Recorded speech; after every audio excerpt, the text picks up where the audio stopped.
Hello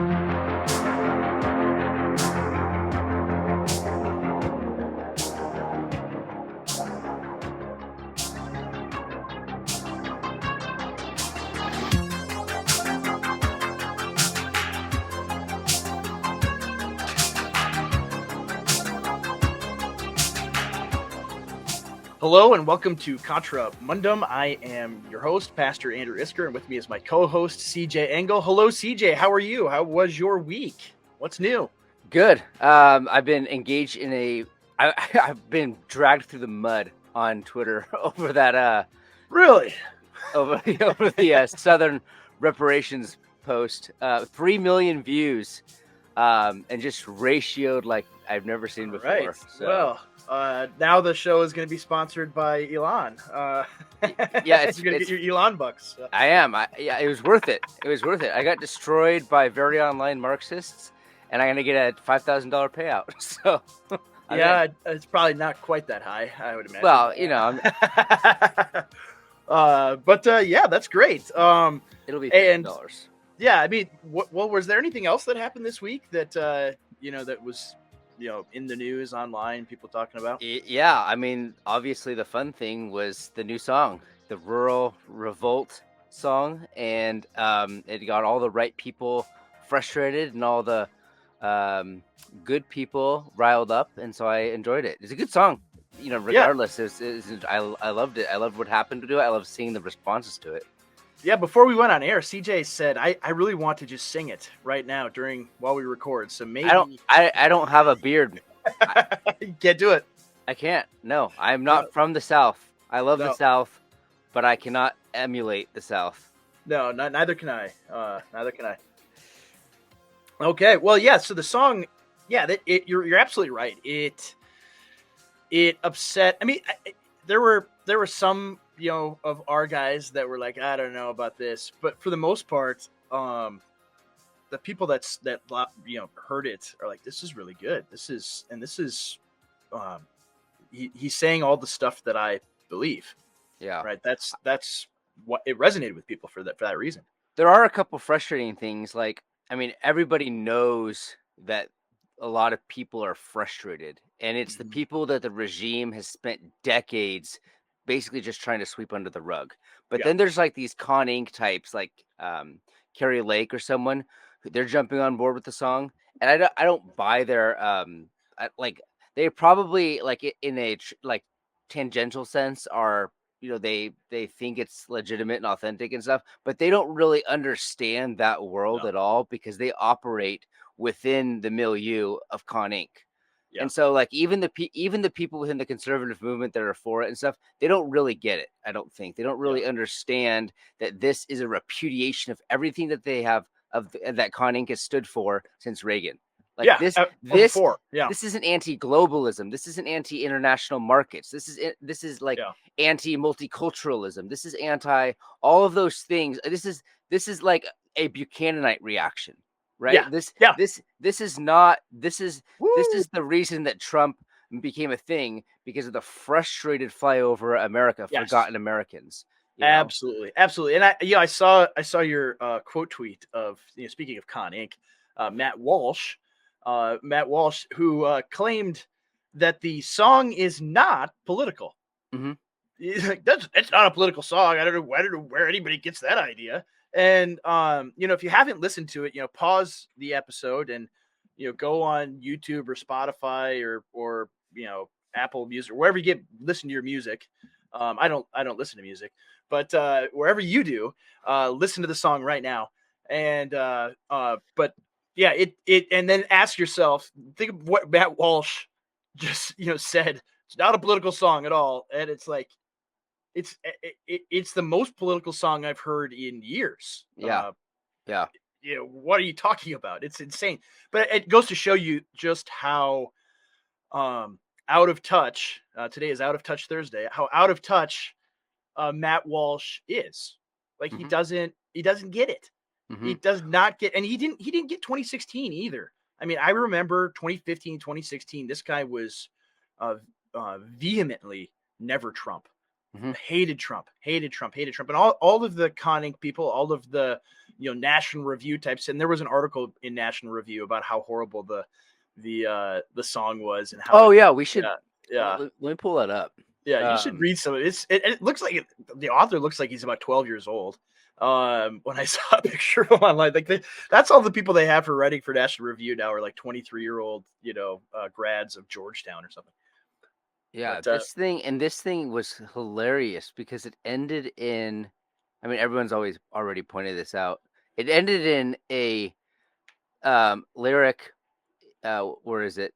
It's a land that's made for you and me, right? It's a lyric from a communist. from a communist song, I Yeah, know. like a pro, because that's what immigration was. That's what it was. It was the attempt to subvert the American identity using Yeah, immigration. And so they wrote these songs about this land is your land and my land, and it doesn't belong to any specific people. It belongs to anybody.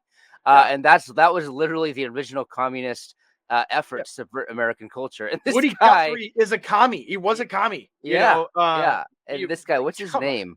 Mark Wright, Mark Antonio Wright. Yeah, it's it's hilarious. It's perfect. It's what it Yeah, is. It's perfect. it's It's exactly what exactly National it's Review believes. Yeah, very on brand. yeah, So it's very good for them to publish that. Like we need.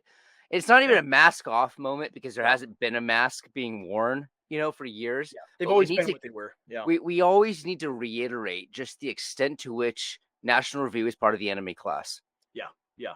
Yeah, when we talk about friend enemy distinction, um, and just the instincts that people normally have. I mean, that's when we talk about friend enemy distinction or no enemies to the right and things like that, because that was an issue. Neil Shenvi,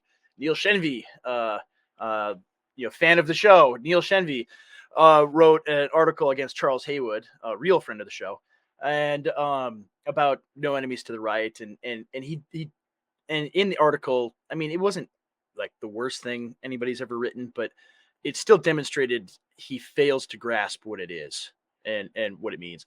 But I mean, it's just the basic, right?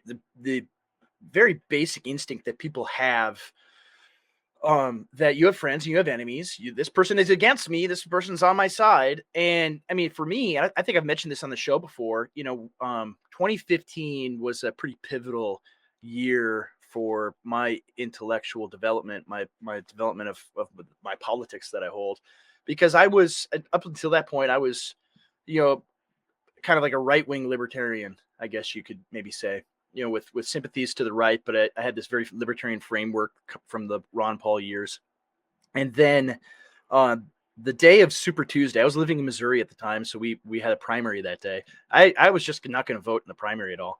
Um, and I read in National Review, Kevin Williamson writing, "The white working class deserves to die." That was the title of his article, and how the white working class is supporting Donald Trump because he wants to bring back jobs and things like this, and undo all the things that people that at National Review love. And he says these people just need to die. We don't need them. That was the gist of his article. And it's like, well, I came from a small rural town, and all the people I grew up with are white working class people. And this guy is saying my people need to die. That's what he's saying. And it was just this like light bulb moment. I had never read Carl Schmitt to that point. I had never heard the phrase friend enemy distinction in my life, but I knew it. I knew it deep in my bones. These people are my enemy. These are my enemy, and Trump is a friend. And so I told my wife, all right, we're going to vote today. And so he got 2 extra votes that he because of Kevin Williamson. Um, so anyway, that is, and this song is, and the reaction to it largely has the same vibe as that Kevin Williamson article, where it Hmm. just is this very clear line, right, of demarcation between friend and enemy. And the people freaking out about it think it's so horrible and say we should have communist songs instead, are enemies. Plain and simple. People get this, and they again instinctually know it. But that's what stood out to me for sure. I mean, and um it's a good song. I like it. It's catchy, and he's a good singer and everything like that. But it it strikes a chord in you that all these things that everybody sees, right? Mhm. Everybody sees this, and even whether you're a coal miner working in a mine for overtime, or just a regular guy, that lives in a suburb, like the whole spectrum of the country, seeing how their country is being destroyed, Mhm. and that they work extremely hard, and their dollar doesn't go very far because they've destroyed the dollar. That people on welfare are everywhere, eating fudge rounds, things like that. And the song is like, yes, that's exactly right. I mean, it's the same kind of thing where Donald Trump gave his first speech, and he's like, Mexico is bringing rapists and murderers and drug dealers, right? And everybody I knew their entire lives knew that's what immigration was. And here's a guy who just says it out loud, this thing you're not allowed to say. And they're like, that's our guy. That's our guy right there. Um, and so it's the same kind of thing. This is stuff that everybody knows, everybody sees, and he says it in this song, and it's like, whoa. And I mean, yeah, there's the subtle reference to Epstein too. Mhm. Like it's great. It's Mhm. it's a phenomenal song. And so yeah, it has been it's been a fun week. And did you see CJ the video of him at the first he played at like a farmer's market or something, his first concert after going mega viral. Did you Right. see that video of him? Yeah, I Yeah, did. Reading the Bible, you mean? yeah, I read Psalm 37, a portion of Yeah. Psalm 37, and it was phenomenal. There's a crowd of several hundred people, it looked like, and he's reading Psalm 37, and Psalm 37 is an imprecatory psalm, and he reads it, and I mean, it talks about God destroying the wicked, things like that. And as he's reading it, the crowd like erupts in cheers as he's reading it. Like, I mean, cheers that sound like someone just scored a touchdown at the end to win a football game. I mean, that's Mhm. the what it sounded like. I mean, these cheers, like, yeah. And it's like, okay, maybe it was a bunch of Southern people that had a few drinks or something, but nevertheless, I was like, these people are wound up, they're excited, like, and he just read the Bible. He read this stuff about what God does to the wicked, and here are these people that see you know horrible, wicked people doing evil things in our country. That's what the song's about. And here, Anthony Oliver reads the Bible, reads that part of the Bible to them, and they go nuts, right? And it's like, wow, And then I thought about that, contrasting it to um, modern evangelical churches that are available to those people Mhm. where they live, and it's like, what pastor have they ever heard a pastor read Psalm 37 or preach on Psalm 37? Right, and read it and apply it in the way that Anthony Oliver obviously is applying it. No, never, never. They wouldn't dare talk that way, Mhm. because God is nice and sweet and has a wonderful plan for your life, and things like that. That's the gospel that they preach. And Well, it it's also like their God is very theoretical, right? So like in Mhm. theory, God is sovereign and God is ruling the nations, like in theory, like up Yeah, there somewhere. yeah, It's not real, it's not in our community, it's not permeating through the culture war yeah, or political battles or anything like that. It's all out there somewhere. yeah. When it But comes to these things, like you said, it's almost like a deistic God that they yeah. have. Like, it's not a God who's personally engaged in any of the things going on, or cares about it. I Mhm. mean, that's I wrote.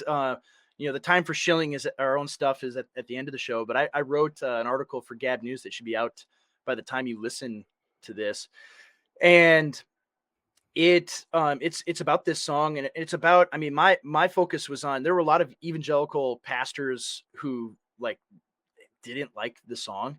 I mean, some of them, it was silly, where it's like he uses bad words, he uses swear. You probably saw the one that this guy posted, where he wrote all the swear words that Anthony said, but he like used dollar signs instead of Mhm. saying them.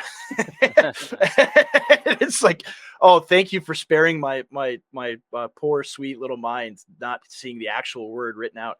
But it's such a it Well, was so petty, it's funny because like I actually have I'm more like conventionally conservative when it comes to like words. Like Yeah. I take it seriously, Yeah. but th- these people they've lived so long in like the empire, in like the Yeah. capital of the empire, that Yeah. they've become so like unable to recognize raw frustration, Yeah. raw sociological and political frustration. It means nothing to them.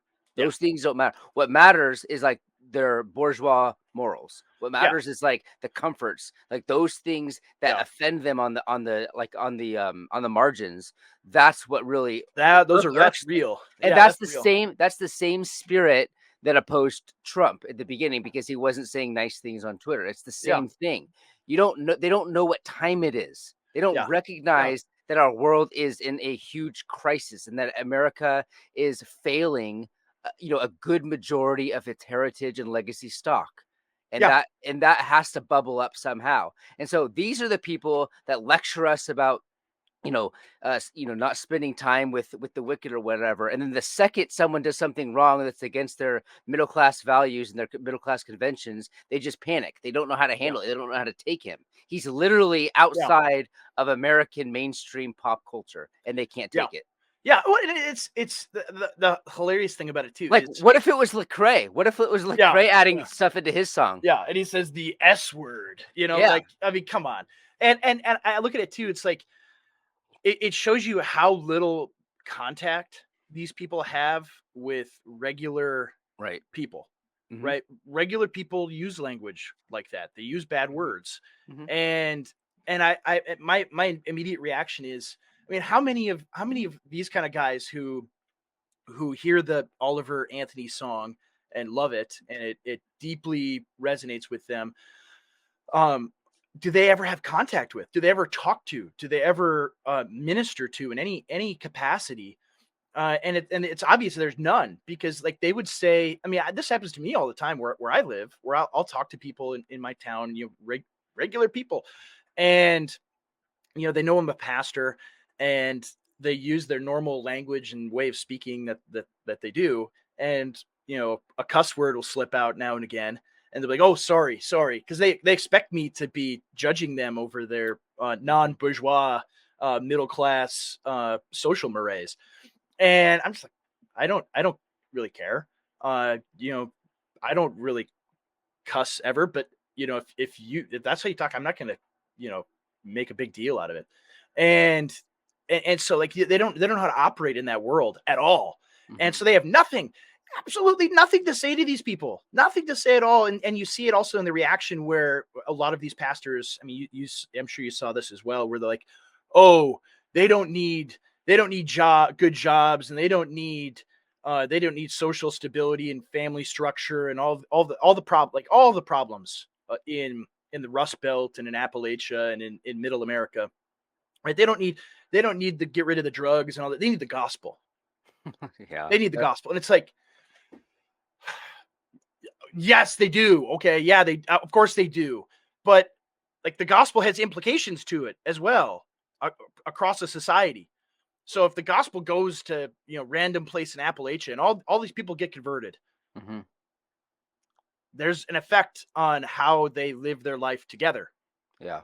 There's an effect if the gospel goes to America, and Jesus. I mean, the gospel means victory, right? Mhm. Announcement of victory. That's literally what the word means.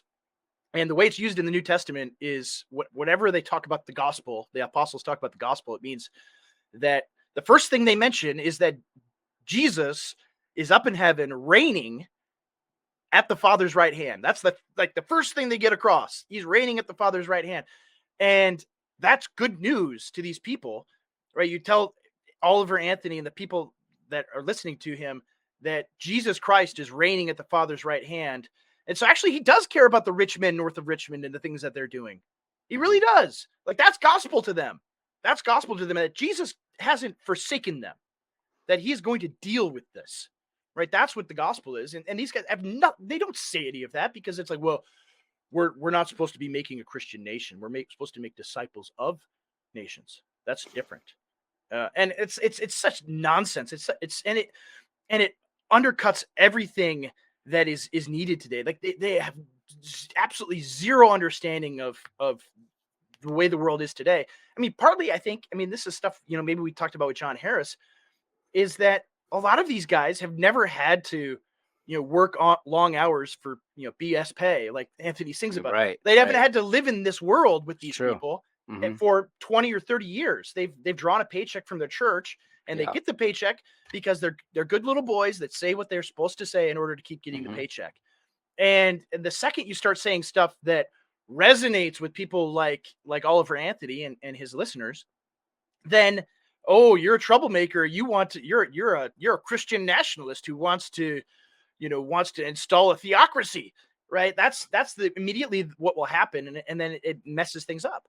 Yeah. And so I look at it, man, and I'm like, I get so fed up and so frustrated because these guys do not get what is going on at all. Hmm.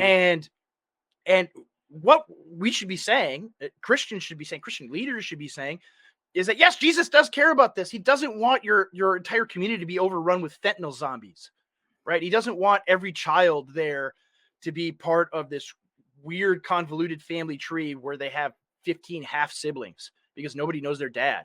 Like that's not what Jesus wants. Yeah. And the gospel has answers to this stuff. And it's like, and I hate oh, is this a gospel issue? Is that a gospel issue? It's such a stupid category error that these people make in order to keep them from saying anything that has any impact. But that's my No, rant. That's I my rant agree. about Like it. I mean, I agree. Like this, I like just the other day, like my wife needed something done in her car. Like I think her battery died, and I was out there with my son, just showing him around and stuff, and just Yeah. thinking, I was just out there working on it, showing him this practical life skill, and I was like, maybe I shouldn't be showing them this. Maybe I should just be preaching the gospel at him. Like he doesn't need this. Like this is, No, he doesn't need to know how to do these practical things. I know. It's a I know. sideshow. I It's know. like this is how people live their lives, though. This is how these online evangelists at these big seminaries and big churches and big evangelical circles. This is literally they can't think about things other than what's going on in their ivory tower. They Yeah. literally don't understand the frustrations of the working class and our need to help them, not merely as a response to our Christianity, but also a response to our natural obligations to our people. Yeah. We have to protect them and grow them and care for them and share their burdens. Like all of Yeah. these themes are throughout scripture, sharing their burdens. These burdens precede the coming of the gospel, and we should identify them along a lot of different ways and a lot of different Yeah. routes besides just gospel categories. A Yeah. gospel is, the most important thing, but if we reduce it to the only thing, what happens is we lose our people. We lose our natural obligations and our natural duties and our natural lines of relationship. And I think that's a tragedy, and that's why America is the way it is because people have forgotten that. Yeah, absolutely. I mean, I mean, on that point, like this is a thing I mentioned in the article is, in Luke chapter 1, when Mary is announcing her pregnancy of Jesus to her cousin Elizabeth, right? She sings the Magnificat, and like the Magnificat is, all right, these are the implications of Jesus being born and the Messiah coming is, right, the mighty are cast down from their thrones and the lowly are lifted up. Right, she sings that, and you get these dunderheaded evangelical leaders who are like, oh, this gospel is just this whatever is happening inside my heart, and that's it.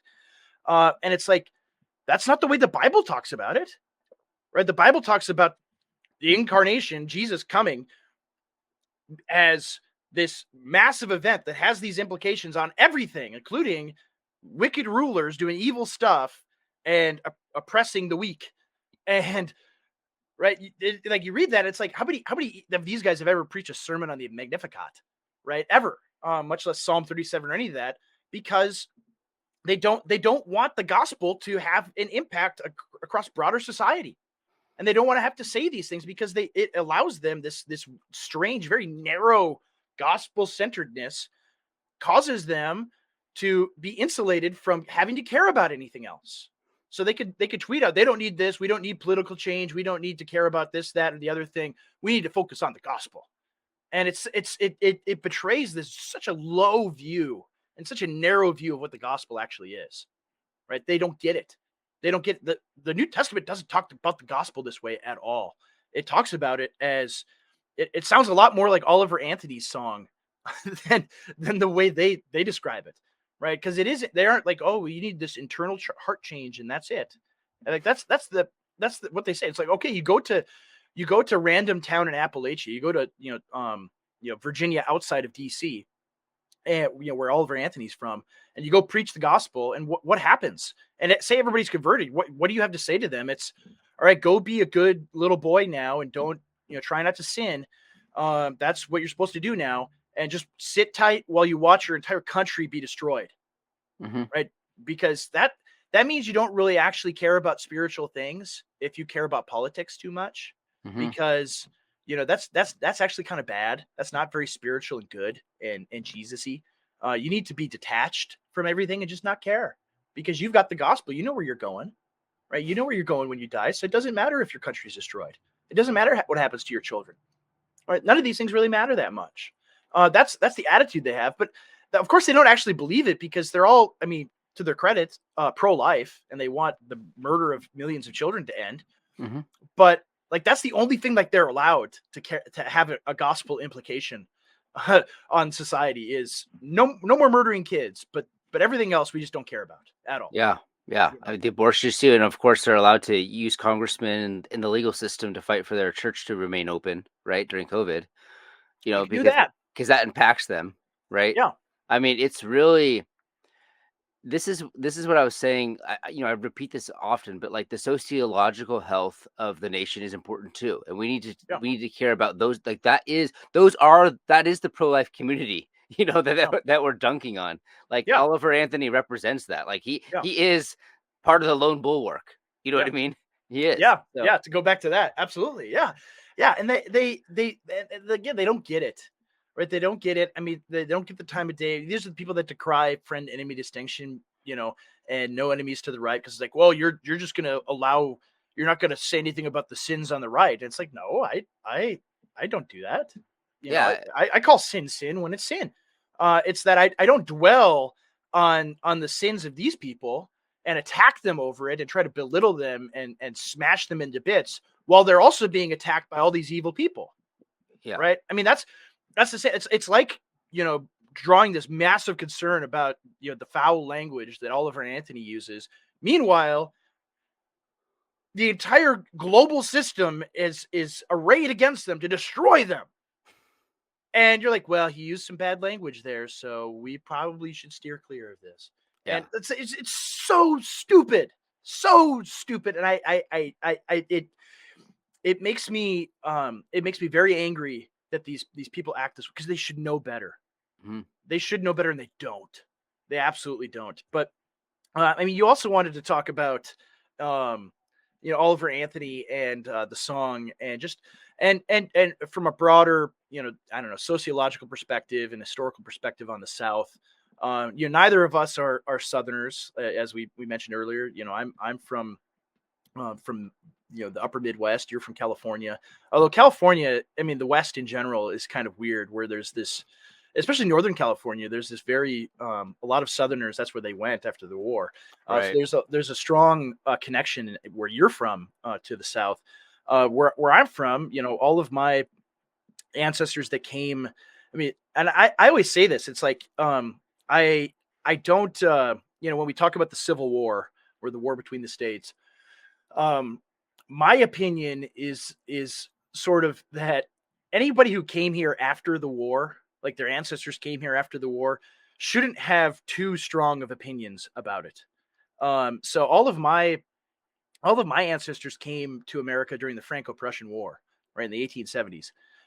So they all came here after the Civil War. So, if you go on the Civil War database registry of names, of surnames of people that fought the Civil War, you'll find exactly 0 Iskers on either side of the war, because we weren't here yet. And so I'm not going to have this rancorous opinion on either side, because it wasn't my war. We weren't Americans yet. We were still Germans. So you can ask me my opinions on the Franco-Prussian War, but I don't have. I mean, I still have opinions about it, because it's an historical event that matters still today to this country that we're a part of. But I see this all the time online. You have all of these people, especially the people that are like, that post the like Sherman meme, and it's like, Sherman came and destroyed the South before. He'll do it again, you stupid Southerners. And like the rebel tears thing, Well, like people that post that, those are all people that came in the 1920s to America. yeah, they don't actually care. They're just trying to No. win internet points because, like, Yeah. I mean, you want to know what else Sherman did? He destroyed Native American communities. He Yeah. ransacked them, raped their women and children, set them Yeah. on fire too. So it's like, Yeah. that's just internet talking points or Yeah, whatever. It's not those serious. people are idiots. I mean, they are, but I look at it and I'm like, well, I don't have this massively strong opinion about it, other than I want to understand the war as it actually is, against the narrative that we're taught. Right? We're Yeah. taught this narrative about the war and how evil the South was and everything else, and it's like, well, I don't think that's true. My interest in the war stems from like just my interest in like sociology and social structures and hierarchy and tradition and all of those things too. I also have an interest in like the industrial economy compared to the agrarian economy. Yes. I'm a huge fan of the South. I don't have roots in the South. I have some roots in the North, but so it's not really like a blood war for me personally. But I do like, just economically, I'm a huge fan of the South, like Richard Weaver and all the new Southern agrarian writers. I do like the South. I think the South was America. I think in the 18th century, like, you couldn't have an America. What we think of it is the South. It is the Virginia, like there was the so-called Virginia dynasty, because for like a long time in the very early 19th century, federal politics was basically dominated by Virginia. We are the South. Without the South, we're nothing. And so the South has a huge role to play in the making of American society. And so the idea that it's this evil civilization it's a good thing that it's gone is just ridiculous. And so my sympathies are with the South for that reason. I also like, I'm sort of a lost cause guy. I do like the German conservatives. I do like Russian traditionalists, and of course the American South. Like that's just part of my instinct. I even though like culturally I live in California, my natural like instinct is to rush to defend people like Oliver Anthony. I like absolutely. country music. Like I live in the West, so my country music is different. My country music is more like Coulter Wall and the Plainsman type country music, but I like Southern too. I feel a connection there, but I hate the rich men of Richmond just as much as he does. I'm against the industrial economy, against the money economy, the financialization of the world, the centralized, banking cartels and all those things that he's ragging on. I'm right there with him. Absolutely. Yeah. I largely share the same, same view, same opinion, especially you have, in the South, you had a hierarchical society, all throughout, and it was implicit and somewhat explicit, and it was as we use the term traditional society, that's what it was. It was it was traditional in the sense that there's this clear social strata among people, and it was an older way of life. It was a way of life built around the land. That's what it was. Whereas in the North, I mean, and I mean the upper Midwest is weird too, because it was also this way. It's there are some of these issues regarding the West, or just the cultural matters there that it's very similar in some ways, but then you also have a lot of Yankeedom. I mean, the Twin Cities was basically founded and built by New Englanders, but the rest of the state was German and Scandinavian immigrants that came and broke the land and turned wilderness and prairie and woods into the most productive agricultural land on the planet. And so I look back to my roots that way, and and in some ways it's very similar, even though you have a sort of democratization in the upper Midwest of the land. It's still built around that. I mean, that's where you have farmer and labor parties develop in the late 19th century and early 20th century. I mean, you begin having some of the Marxist influence and so forth, but it was also reaction to the financialization that was occurring. I mean, you have to take it in its historical context. Yeah. And so, I mean, I look at all of those things. So there are these sympathies that I have to a people whose way of life was destroyed. Right. That's part of it, and I'm sure people will listen to this. Jake Meador, when he listens to this, like, but they had slaves. They had slaves. They were. That's part of their way of life too. And it's like, yeah, they did, and that's not what what's not we're talking about. We're not talking about. Yeah, it was so great that they had slaves. Isn't that wonderful?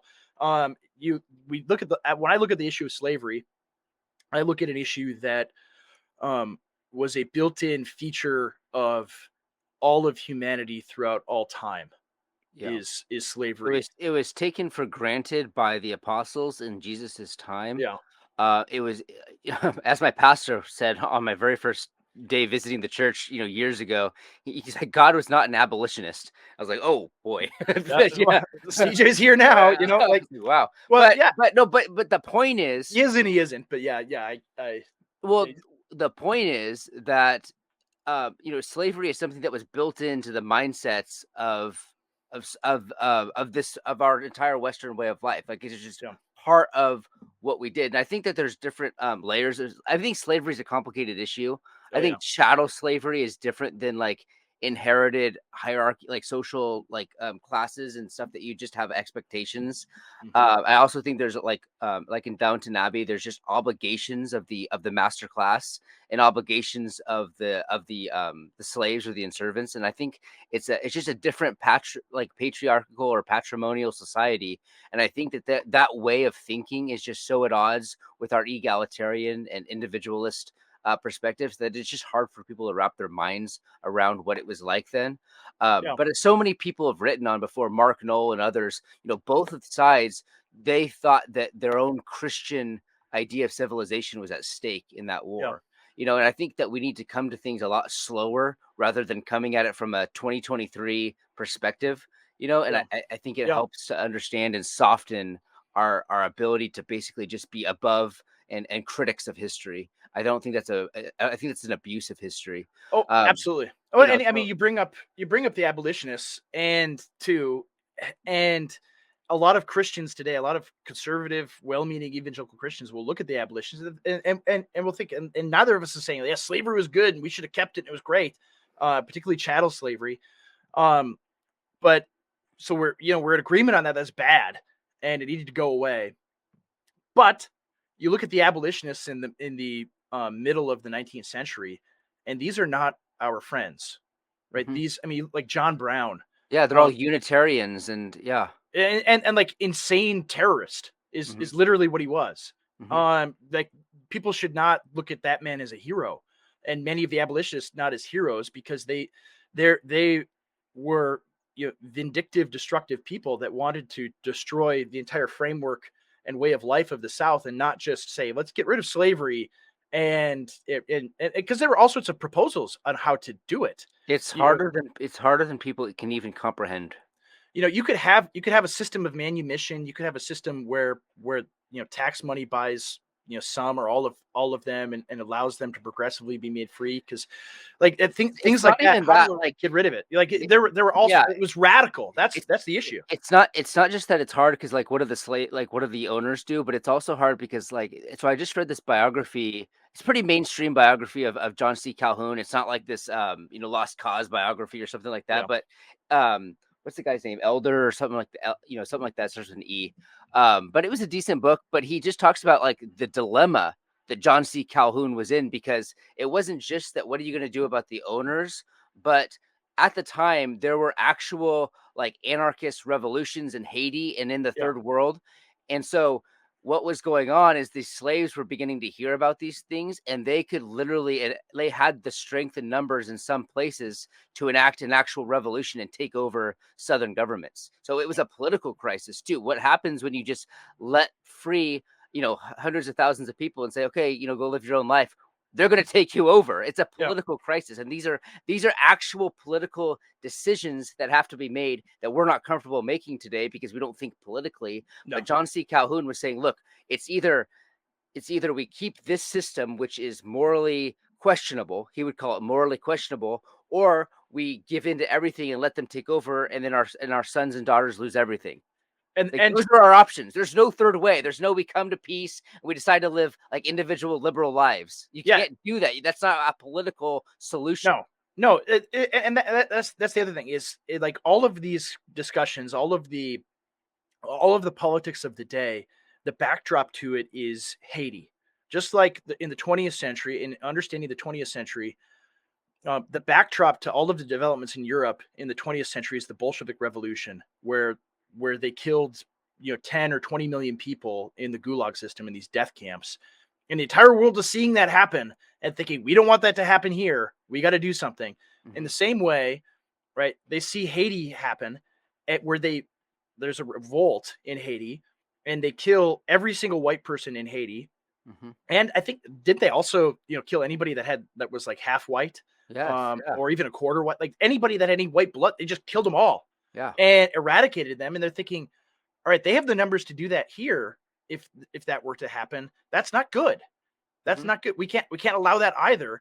And so it is a much more delicate political situation than people want to imagine, where it's like, oh, we'll just let all the slaves go and they'll be happy and live a wonderful life, and we'll live together in peace and harmony and unity, and it'll be so great. Like that's what people think, but it's so stupid. It's stupid, but it's hard to retrain your brain to think politically. Like, because politics is the art of making decisions in between very bad options. Yeah.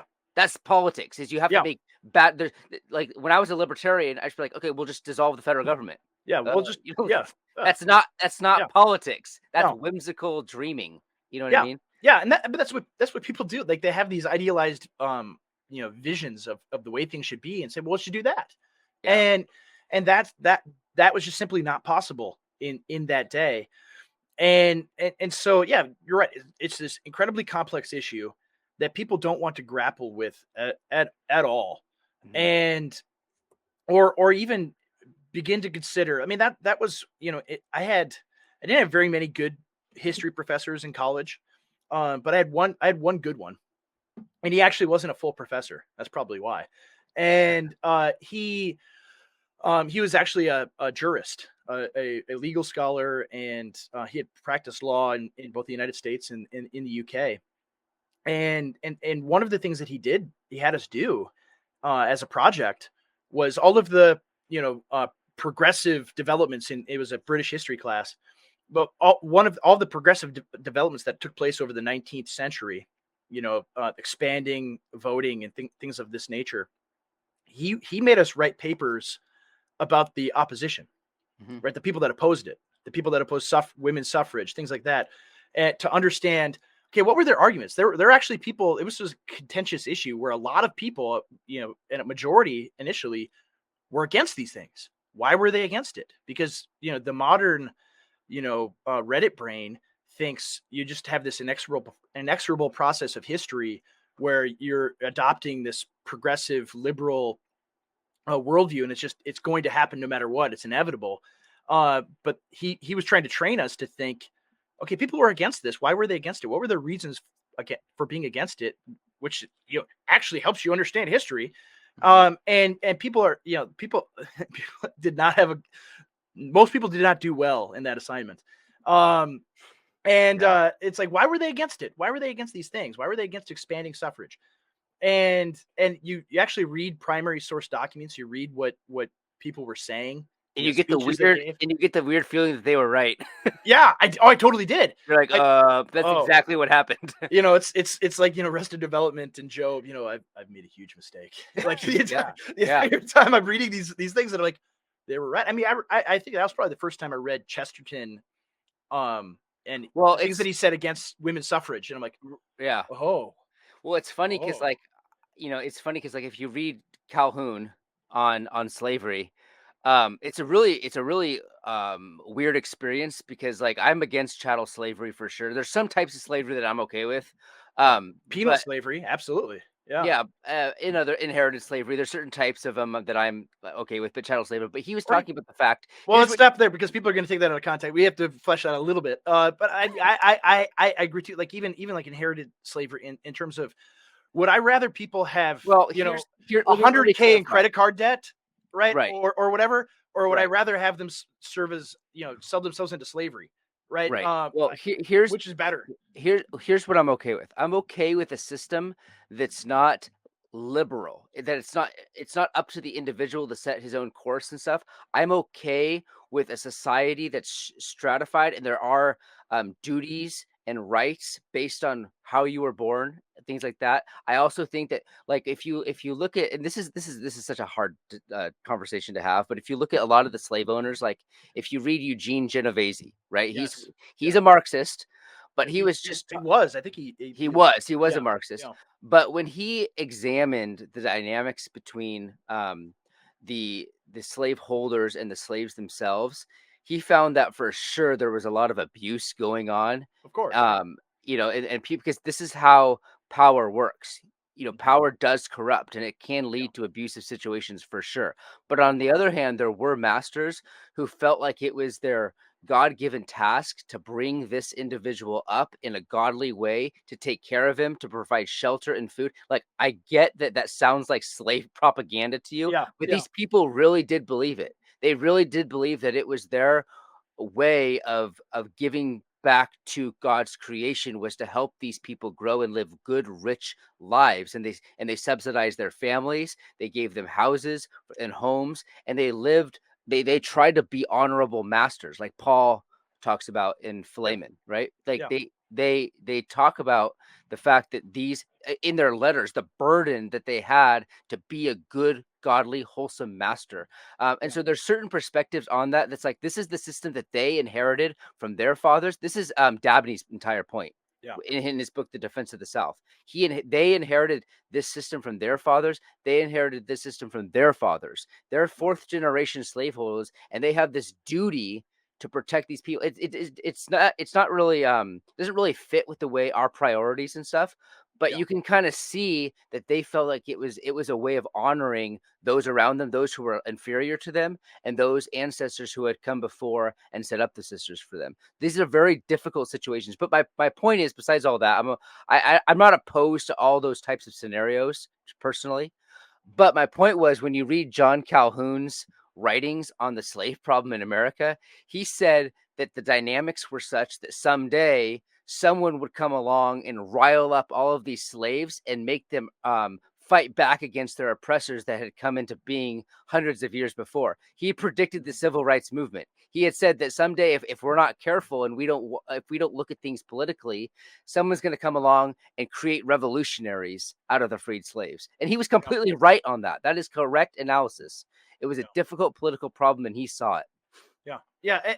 I mean, yeah, I agree with And you. you don't Yeah. have to agree with me on the slavery issue, but I do have. I'm not entirely opposed to all those types of dynamics and relationships. I Or at don't least have understanding them. I mean, a it liberal that mind. yeah, Yeah. that's just it. Is like, if we are able to escape the gravitational pull of liberalism, and you begin to get, I mean, even if you think about, But think about English society. Like, I was gonna say feudalism, yeah, right? that's Yeah. feudalism. Yeah. In fact, that is feudalism. That Yeah. is what the South was. Yeah. I mean, I just started watching, because people were posting about it online, and I was not familiar with this show, this older show, called like Sharp's Rifles, starring Sean Bean. And it's about, Napoleonic War. I watched, the first episode last night.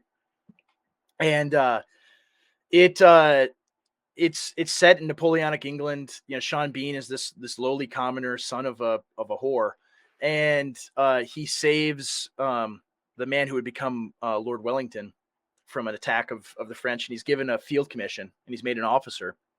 And we don't think much about that, because our we to become an officer in America, all you have to do is get a student loan and go to college, right? Anybody can become an officer in America, but in British society, you had to be born into it. You had Mhm, to be from the upper class to be an officer. mhm. And he becomes an officer. The whole episode centers around this low-born man who's elevated to become an officer, and everyone resents him. Not just the other officers, but the men. The men, the common men resent him as well, because they know he's not one of them, and he's going to mess this all up because he's not one of them, and he's going to lead us to our deaths because he's not cut out for this. Right. And it's such, and it just strikes at the heart of liberalism, because we want to think, and I mean, it's a Bernard Cromwell book, and it's a modern book, but it still at least conveys the way society was existed. That there were these social stratas that were very real, and you had to be born into this thing in Mm-hmm. order to lead Mm-hmm. and carry yourself in a particular way. And all throughout the show, he's this rough man who acts just like they do, and he has to learn. No, I need to carry myself as an upper class man and be a gentleman. Mm-hmm. And it's fascinating just on that standpoint. And we can't even conceptualize anything like that. Right? The only thing we have that's close to it is like wasps, right? Guys like Tucker Carlson, guys like, or even, we brought up National Review, even William Buckley, like people like that's the only kind of nobility that we sort of used to have, Mm-hmm. is these highborn people that are born into this, that are, 10 generations into it, Mm-hmm. and they carry themselves in a particular way.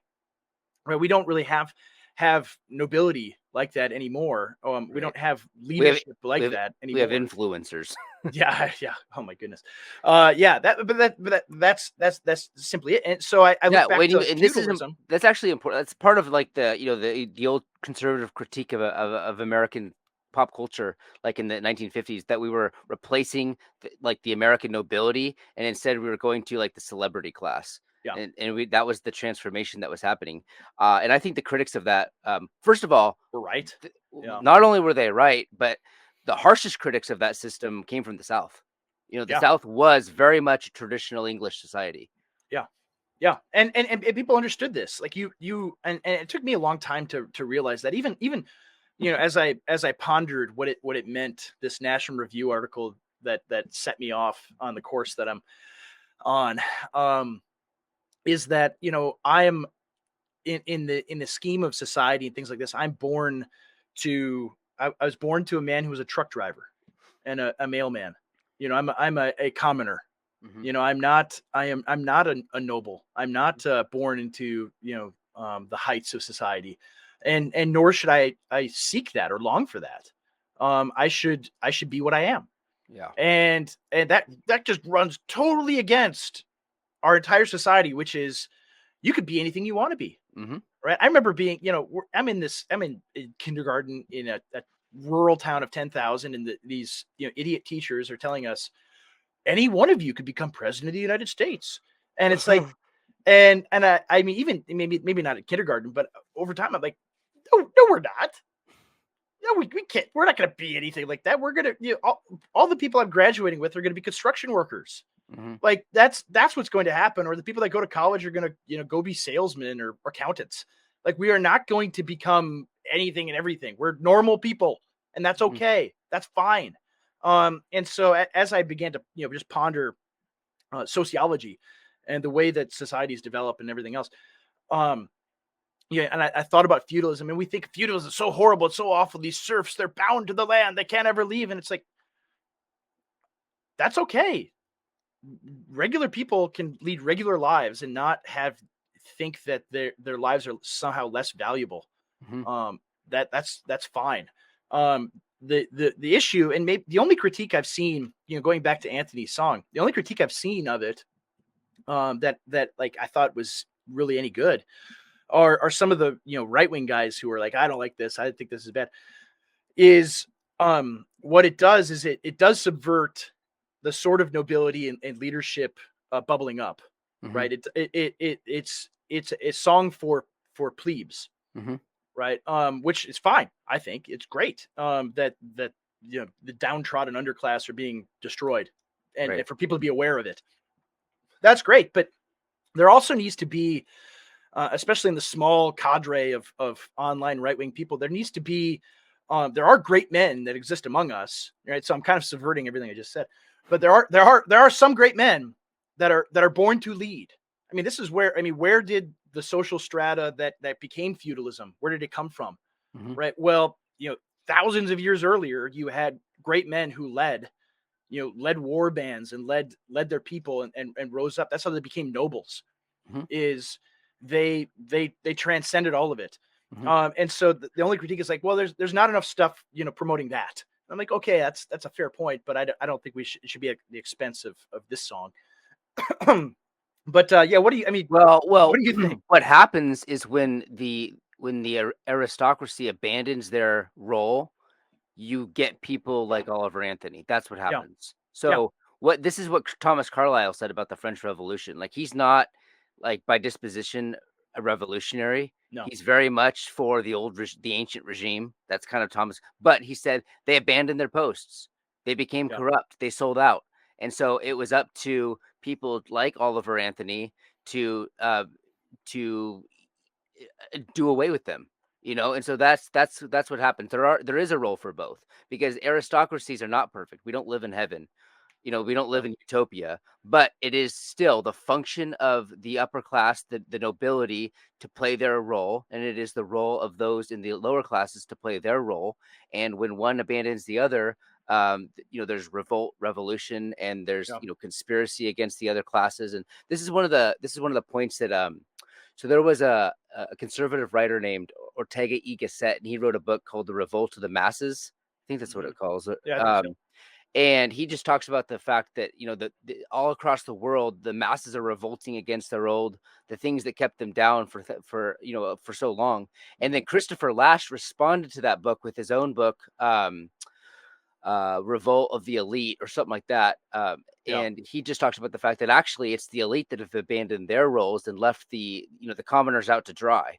And so yeah, that's what we're seeing, I think, with Oliver Anthony, is these commoners are left out to dry, and they're expressing their frustration with the fact that they have no guidance. They have no yeah, leaders. All their leaders, all the rulers, all the people in charge that have power have abandoned them, and yeah, they've sold out to material interests. yeah. So, They all they have is they summoned a vulgar tribune mhm, from New York City to lead them. I mean, yeah. that's the frame that people need to understand Trump in, Hmm. is everyone else has abandoned their interests. Hmm. And here's one guy speaking to it who's kind of sort of part of, what we would call a noble class, and is speaking to what they care about and defending them.